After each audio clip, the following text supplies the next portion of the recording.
Hey everybody, welcome to Mental Health Matters. This is Tom Duff with St. Louis Counseling.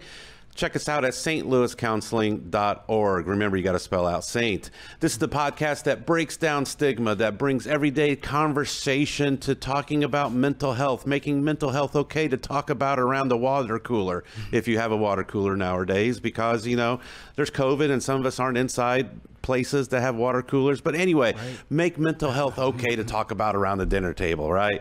And so as always, we have intriguing guests, interesting guests. Today is no exception. We have Jordan Collins with us, and Jordan is well, he's a little bit of everything, as I've gotten to kind of research you a little bit. But you're the assistant director at St. Louis University's Sports Psychology Sciences and Consultation Lab. You're also an associate consultant at CMA, correct, as well, too? So, well, first of all, let me ask this. So you went to Illinois Wesleyan? Yes, sir. And go Titans. Go Titans.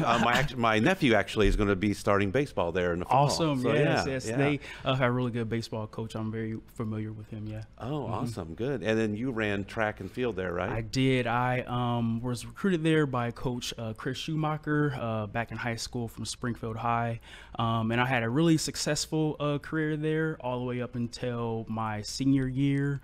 I had an accident on the track where I was at practice, and when I was going around the curve, my ankle kind of gave out, and I broke my fall with my arm. So this beautiful scar is where that came from. So that kind of put a stop to everything. But up until that point, I was running well, doing well in school and things like that. But that disruption to my identity as an athlete definitely set me back. So yeah. Wow. Now let me ask you this. So. And you were a sprinter, correct? Yep. When did you realize you were fast? At what age did you realize, hey, wait a minute, I am pretty fast? Well, I don't think of myself as an athletic person. I have an older brother who, he was getting offers to play basketball at all these D1 places, and I couldn't even dribble a basketball. And I think it was my mom's fault because she named me Jordan Michael. Come on, what are you doing? But everyone was in love with him around that time. So, I started running when I was in 6th grade at Grant Middle School. Just really went out there with not even track shoes, just regular shoes, and definitely learned that you can't run in boots or anything like that. So once I just got used to what track was and the program and training and things like that, I got better enough to stay in it. So I was a late bloomer, but Wow, that's cool. I always wondered about with athletes when they figure out their talent and their skill, at what age and stuff. And then you went to Illinois State as well too. So go Redbirds. We're both Redbird guys. If you're not a Redbird, you're a. We don't want to say it. Yeah, you get it. If you're a Redbird, Yeah, exactly. I was like, wait, should I say it or not? Yeah. But then being a Cubs fan and then Redbirds here, I can't confuse people. Yeah, I got to be careful. It's a lot going on there. I got to be careful. But so sports psychology, right? And then you're working on your doctorate now at St. Louis University. Correct. In sports psychology. So from that perspective. When did you realize when did you realize psychology was something you were interested in, and then how did the sports psychology kind of focus come into realm for you? Yeah, great question. So in college, I went in thinking that I was going to be an accountant. So I'm taking all these finance classes, and Jordan is not historically great at math. I'm thinking, ooh, let's try this out. So that quickly changed around second semester. And then I was already minoring in psychology. So I just started majoring in it. And it was just general classes, nothing specific, abnormal psych, clinical psych, things like that. But I did take a class. It was my sophomore year, sports psychology with Dr. Jason Thiemanson. I had no idea there was a field for sports psychology. And, as an athlete, as an individual, you always think psychology, going into that, you might be crazy or whatever. But I learned that psychology is more than just talking to individuals who have mental illnesses, but getting through issues like a broken arm or like, you know, mental toughness, things like that. But senior year, when I had my accident and I broke my arm, of course that stopped everything. I couldn't compete, couldn't practice, couldn't do anything. And I noticed that that was taking a toll on my mental health, but I really didn't know what mental health was at that time. And it really took my friends or like my family to say, hey, like you haven't been, you know, acting normal, or, you know, you're not being your, you know, chipper self, even though I had a cast in my arm and, you know, I couldn't run. So my mom actually suggested that I go and see someone for my mental health. And I didn't know about the resources on my campus. So I overshot that. And the, you know, mom that I have, she already sent me all these resources and things like that. Here's everything you need. Yep. Right? Here, I got this appointment set up for you and all that. But so I saw a sports psychologist in Bloomington, Illinois, and I was very hesitant, like, oh, he's going to think that I'm crazy and da-da-da. But the conversations that we had were more around how am I feeling about, you know, shifting from a, you know, star athlete to now you're an injured athlete, former athlete, you know, when you are leaving college. And it was a shift to my identity. So definitely worked on that and my confidence, like, you know, I'm just not an athlete, I'm more than that. So once I figured out that, at that time I was graduating from college, and I was at the time interning as a social worker, working with the homeless population and, you know, community outreach, and just getting really burnt out.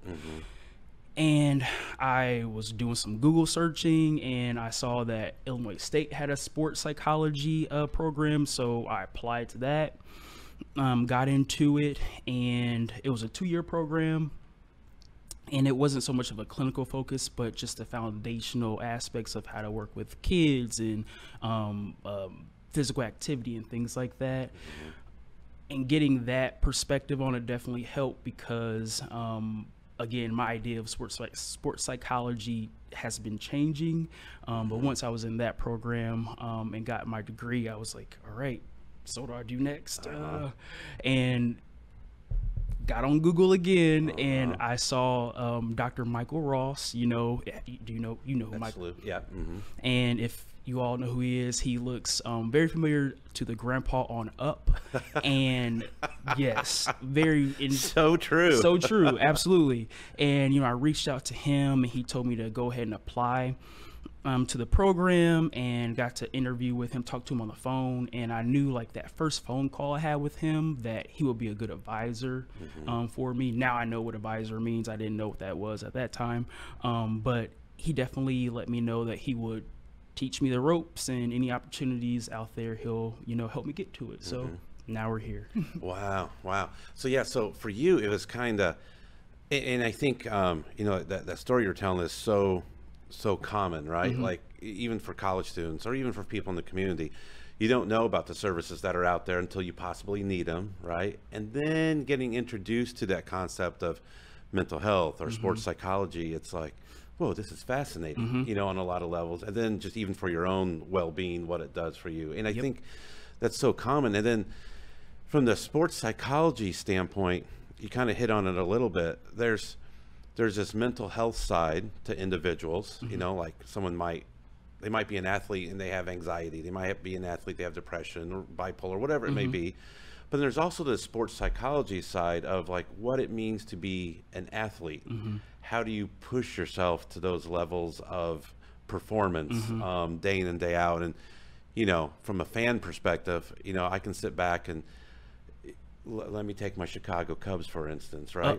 You know, they're you know, they've been kind of struggling lately. You know, they just got beat 3 out of 4 here in St. Louis, but I was thinking, mentioned it, not me. Yeah, I'm the one who brought it up, so it's fair game. And they probably should have got swept, because that other game they won, they just came back in the 9th inning and scored 6. It's like, how does that happen? But it's like, you know, I was thinking about that today, because there's a lot of rumors about a lot of them being traded at the trade deadline, because that's coming up in a week. And what is that impact on someone as an athlete? Like, as a fan, it's like, oh, you're supposed to be this athlete's supposed to be professional, they get paid a lot of money, put all that stuff to the side. But how hard is it, to be able to perform and also hear all these rumors? And am I going to be moving, in the next week? Where am I going to go? And how to concentrate on what's important and filter out what those dirty thoughts are, or negative feedback that you're getting. And from a professional I'm not a professional athlete, but I would hope that they will rely on their values and understand like what they have done to get to that spot. I'm not that familiar with pro baseball, but I know you're not, and not everyone is as drafted as quickly as like NBA or things like that. There's like a league before that league. I don't know what it, the minor league, that type of thing. Yeah. And some people don't make it, but like those who have what it takes to get to the final stage of being a pro athlete, I think if they rely on those values that got them there, then they'll be able to focus on what's important and keep going and be motivated. So those values, let's talk a little bit about that, because I know that's kind of some focus area for you as well too. When those values that got you there, are those values connected to athletics? Are they connected to family? Where do they all come from? Great question. So my research is on collegiate athletic values. It was research started by one of the former students in our lab a couple years ago using the MAC approach, and it's the Mindfulness, Acceptance, Commitment Protocol. And in that protocol, one of the sessions you focus on values and what values mean to you, both intrinsically and extrinsically, and what you want out of your performance. So whether that's setting goals for present goals, future goals, correcting things that you see as wrong, how do your values align with that? And so with my research, I have created a taxonomy of like 30 different values of intrinsic and extrinsic values. And my hope is, the athletes take this survey and they rank them from most important to least important. And with my research and my thesis, we realized that the more extrinsic values are less important to athletes, and them relying more on the intrinsic things such as hardworking, self-improvement, awareness, team improvement. Because if you rely more on those extrinsic things, like if you're a star athlete and you're worried about getting all these gold medals, not every race or every competition is guaranteed for you. So if you don't achieve those gold medals, you're going to be discouraged, and you're going to be less motivated to stay in your sport, or however that will play out. But individuals that focus more on, okay, if I work on this, this, and this, that'll lead to the bigger goal, I'll be more motivated and more likely to achieve that based on the values that I have. Does that kind of? Oh yeah, yeah. And so then, so let me. I sometimes float around questions here, but totally fine. That's me every day. Because I'm fascinated with sports psychology in general. I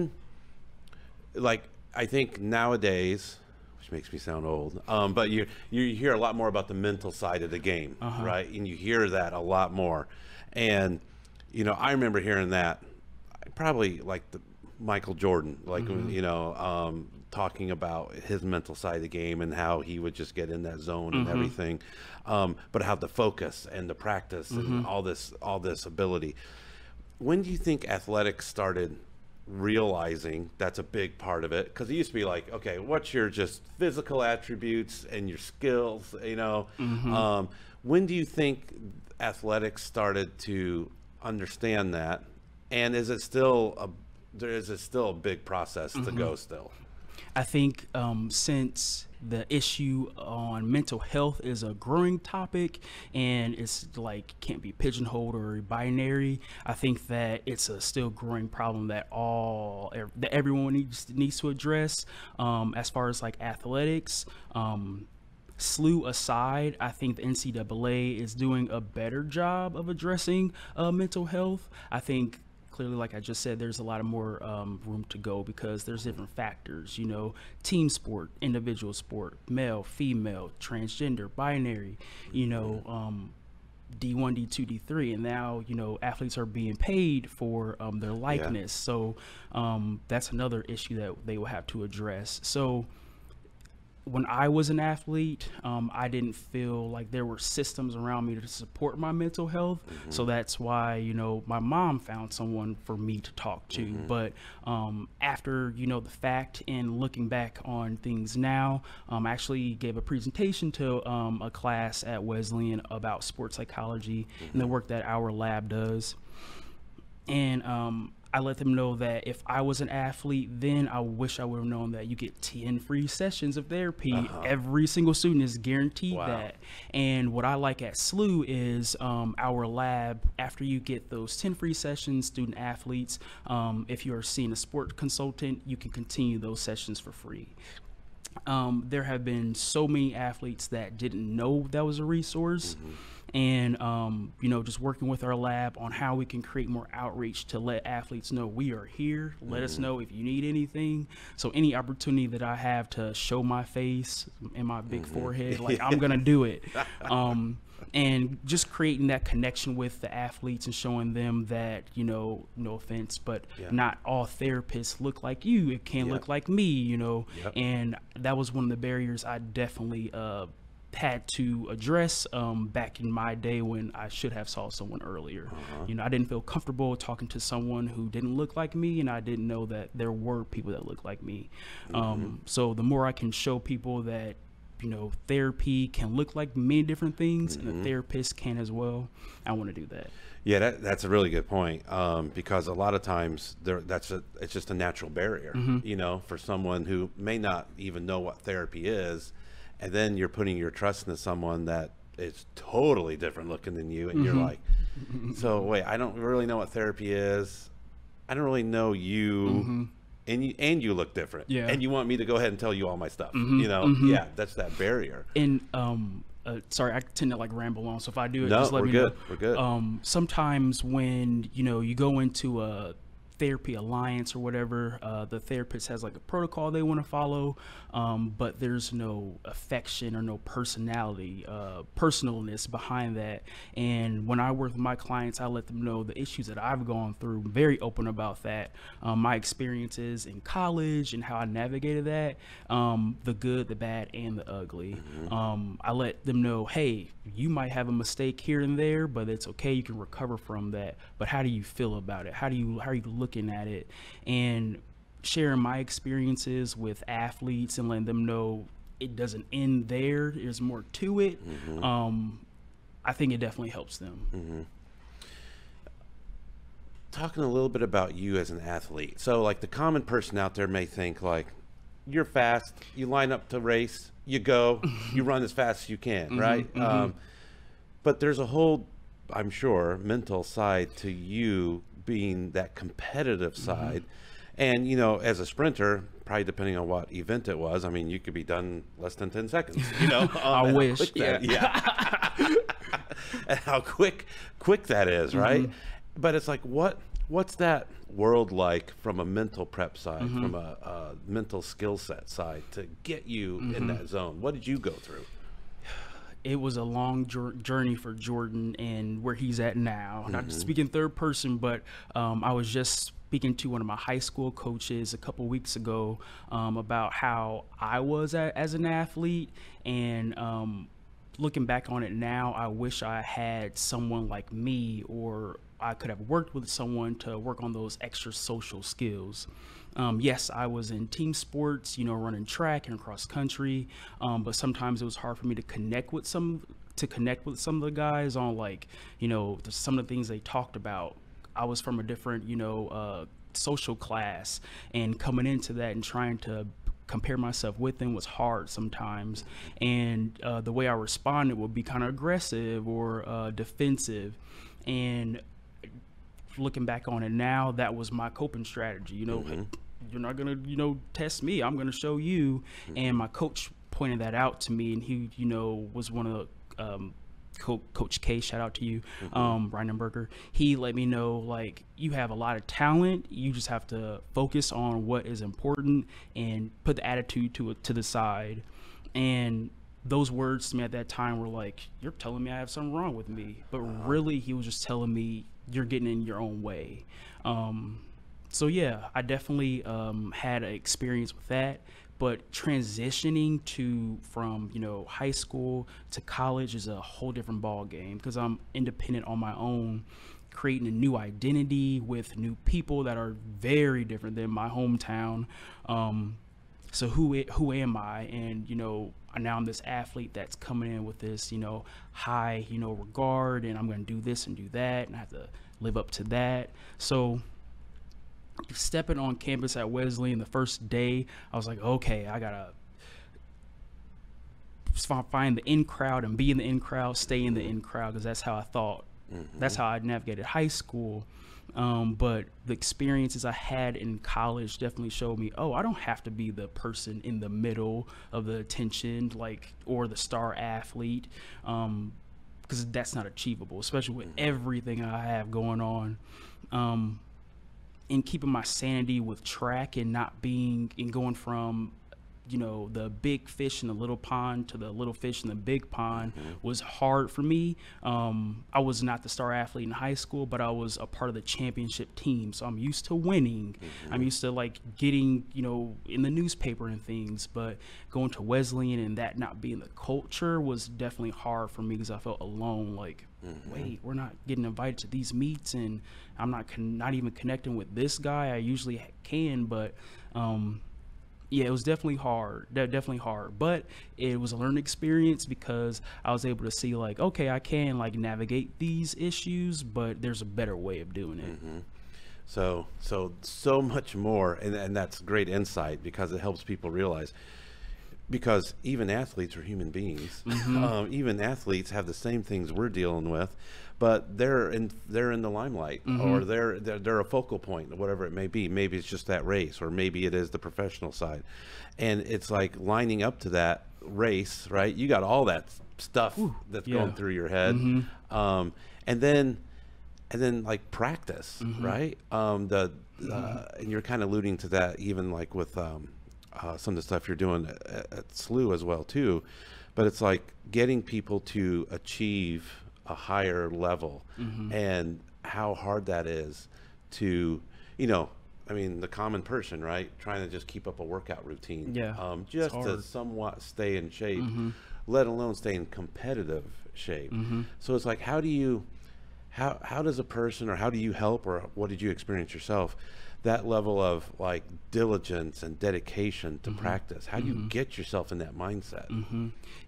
I give all the credit to the athletes I work with at SLU, because the stereotype D1 athletes work really hard. I definitely worked very hard as a D3 athlete, and very proud to be a D3 athlete, but I'm realizing the schedule is what the athlete makes it, and if you know how to time manage, you are definitely going to be able to use that skill. But some athletes don't come in with that, and some athletes aren't courageous, or they don't feel comfortable enough saying, hey, I need help scheduling this out, or help a little here. So then that puts them behind, and that is expressed by, again, attitude or distraction at practice, not being able to complete a workout because you're so worried about these other things. So my message, I even tell the athletes I work with, hey, if you want to take this session and talk about your test schedule, or what you're doing outside of whatever sport, let's do that, because sports psychology is more than just mental health, and focus on what's wrong with you. Working with the athletes and helping them parse that out, and it's nothing wrong that you are doing, but something you can do better, and having them see that for themselves is very beneficial for me and them, especially them, but for me too. How would you, I guess I should have started with this question at the very beginning, but how do you characterize sports? How do you describe sports psychology to the common person? Sports psychology to me is a practice of talking about life stressors, life issues, life problems, whatever, and how it affects your performance. I think the psychology part kind of scares people off, because again, ooh, psychology, but people don't play a sport the day that they're born. They grow to play that sport, and when they are growing to play that sport, they're human first, right? So that's the values, experiences that they're having. So coming at it from a holistic approach of, yes, you are having this, issue in your, specific area, but what else is going on that may be contributing to that? Let's talk about that. And when I first thought about sports psychology, I thought it was you're going to a room, laying on a couch, talking about like trauma. This was a traumatic event, breaking my arm, but the way it was explained to me, it wasn't my fault. I can take control of this. It happened to me, but it doesn't stop there. So I don't think that sports psychology, you can put it in a box and it's one way for everyone, different scenarios for everyone, but you have to see, how it will benefit that person. Because if I was working with a sport consultant that wanted to work on like concussion, I didn't have a concussion, I broke my arm, so that wouldn't work. So yeah, parsing that out and like helping them with that, I think that's what sports psychology is. Is that kind of clear? Oh yeah, okay. Yeah. No, that's good. What do you? And I know I'm firing questions at you. This but is I love me it. in therapy every day, so I like to be on the other side. Yeah. Tell me about your feelings. Yeah. No. What do you think the most common for an athlete? And they don't necessarily have to be seeking out a sports psychologist, but what do you think the number one barrier is for success for individuals? If you just had to try to guess. Trusting in them, in themselves. Like, yes, we always say trust the process, but the person is part of the process. And if you don't trust yourself, how are you going to continue on in that process? I worked with a lot of athletes on performance anxiety and helping them get over that barrier on, okay, I'm so anxious, like I can't perform, or I'm not warmed up enough, like I don't feel like I'm going to perform. So helping them find the optimal level of performance and honing in on that and letting them know that it's okay if you get a little anxious. You want to feel that. If you're not anxious, then you probably aren't prepared, right? And having them experience that themselves is beneficial. And I tell all of my clients, like, we can have all the sessions in Zoom, in person, whatever, but if you don't do the work outside of here, you won't see the benefit. And I don't say that to scare them, but to motivate them. Like, this is your, not problem, but this is your thing to take control of, and you have the power to. So yeah, honing in on that skill for them. And so, I'm here locally, they had Rick Ankiel, and he wrote that book from the Cardinals, basically a case of the yips, right? And that whole concept of the yips. And it's for people to understand that. It's like, how do you're a physical specimen, and now all of a sudden you can't do what you're doing on a daily basis or on a competitive, how does that happen? I mean, how would you try to explain that concept of an athlete losing, and maybe it's that belief in yourself, and that's what made me think of that, but it's real, right? Yeah. So crazy that you are asking this. So not to give away like too much information, but one of the clients that I am working with currently experiencing the yips, a baseball player, and they're playing at a high level, have always perfect, pitcher, doing everything right. But again, that transition from one level to another can be harder for some athletes than others. And not to say that this athlete didn't have the mental toughness and preparation for it, but you can be as prepared as possible, but the world is different, right? And when they started experiencing the yips, parents reached out to us, our private sector of our sports psych lab, and I had no idea what the yips were. I'm like, what in the world are the yips? Google, we love Google. And I realized, like, oh, okay, like, we can work with this. And for the viewers, like, the yips, it's sort of like a neurological issue where when people try to throw a ball, it usually goes to the left too far, right too far, hits the ground, overshot, thing like that. And a part of that is anxiety, performance anxiety. So working with my athlete, asking them the questions on, okay, so what is baseball to you? Okay, why do you keep playing it? Okay, this transition, what was it like for you? And talking about the details on the differences between, this time you played to that time. and slowing things down, it helps them realize, oh, okay, I can step back and not like, think that it's me or that, this isn't fixable. So working with the athlete and the parents, we came up with these different strategies of throwing a dart at like a little play dart, because when the athlete would throw the ball, it would just hit the ground. So, and they would try to throw the ball like pitching each time. So I would ask them, hey, just throw us like a regular dart, and, that was effective for them in the moment, but the yips still occurred. Working with them, months later or whatever, realizing, they're telling me, oh, okay, like the yips are still occurring. I'm not too worried about it. It's not affecting me so much. I wish they would stop, but they're there.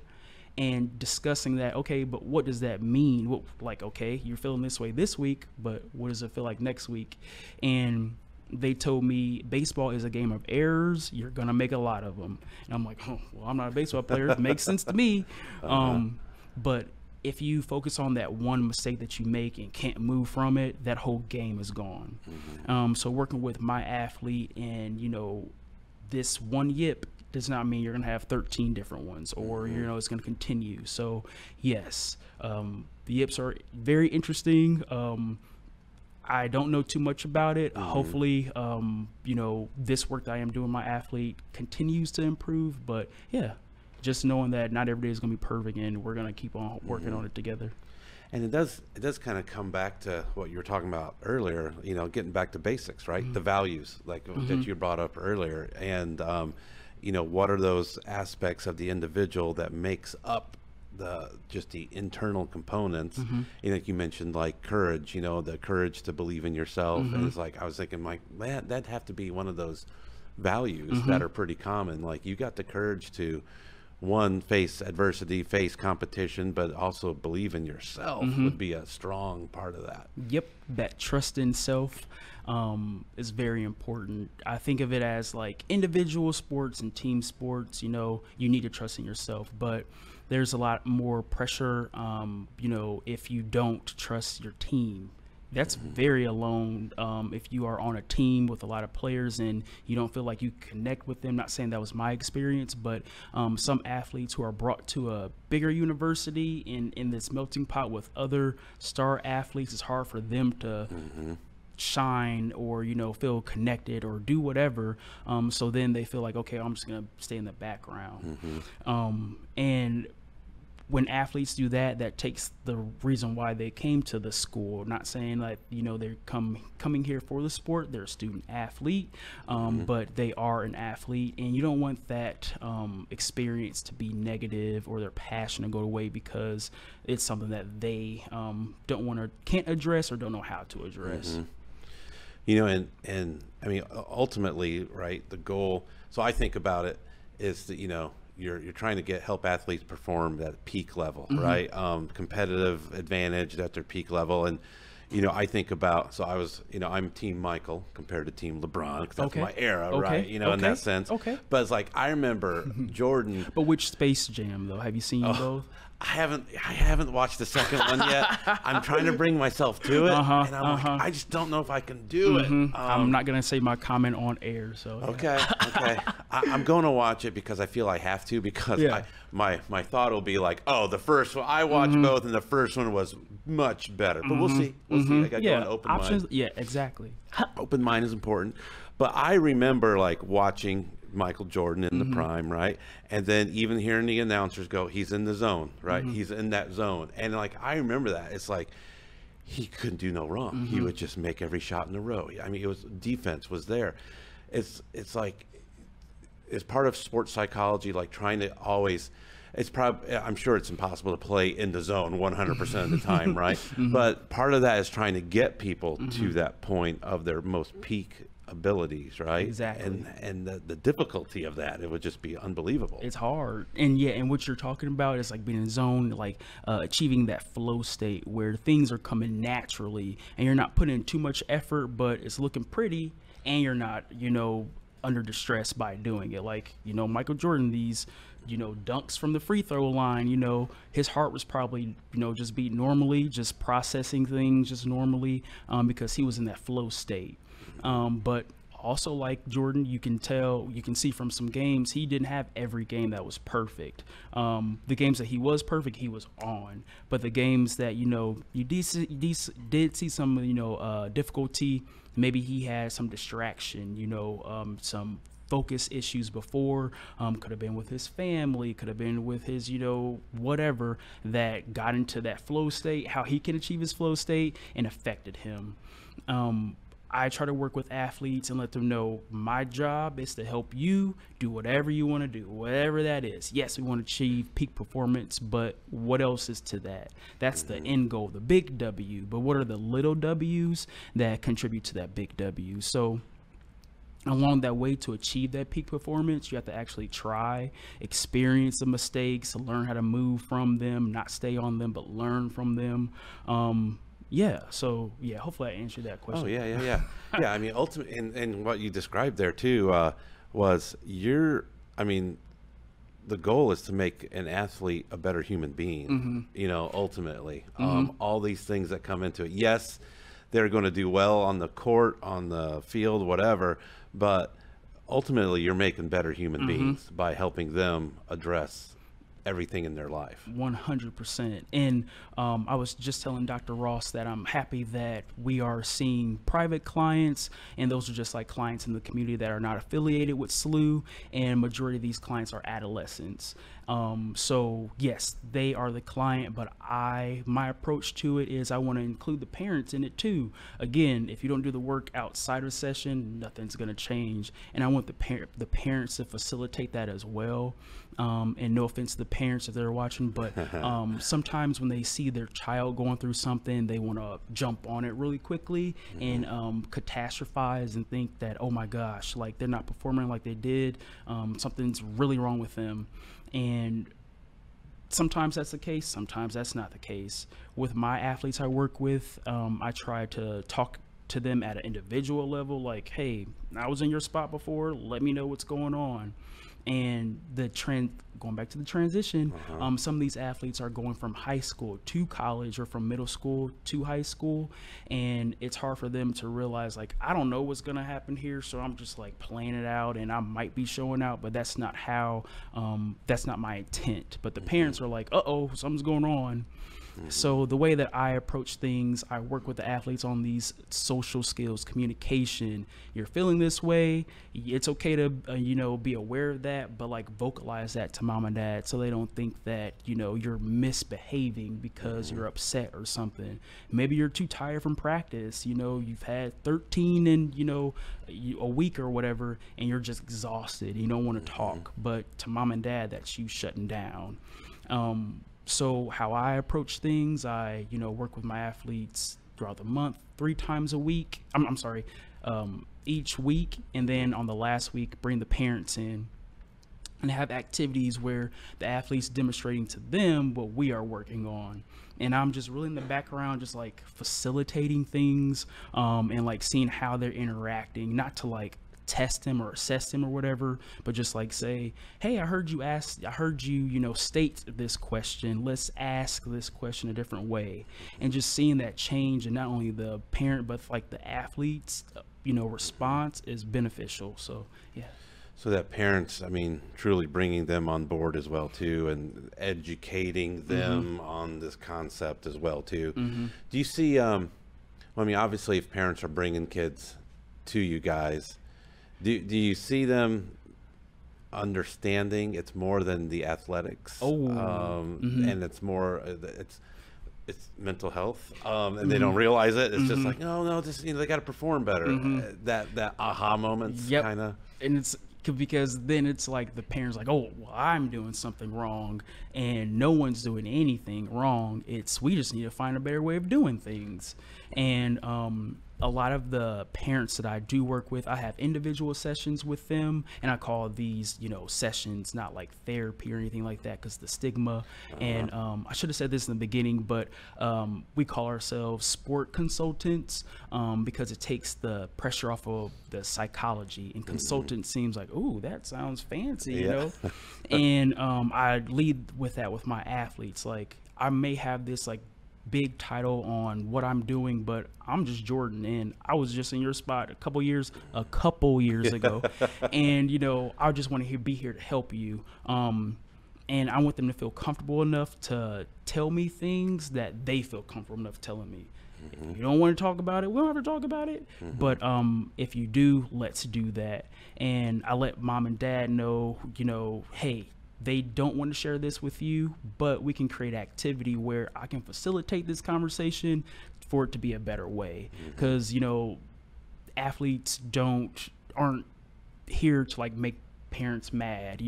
Some of them just don't have the coping skills in order to deal with, their sport. And then you have mom and dad and coaches, giving this feedback. So it's hard for them. So I'm there to like kind of take the brunt for them.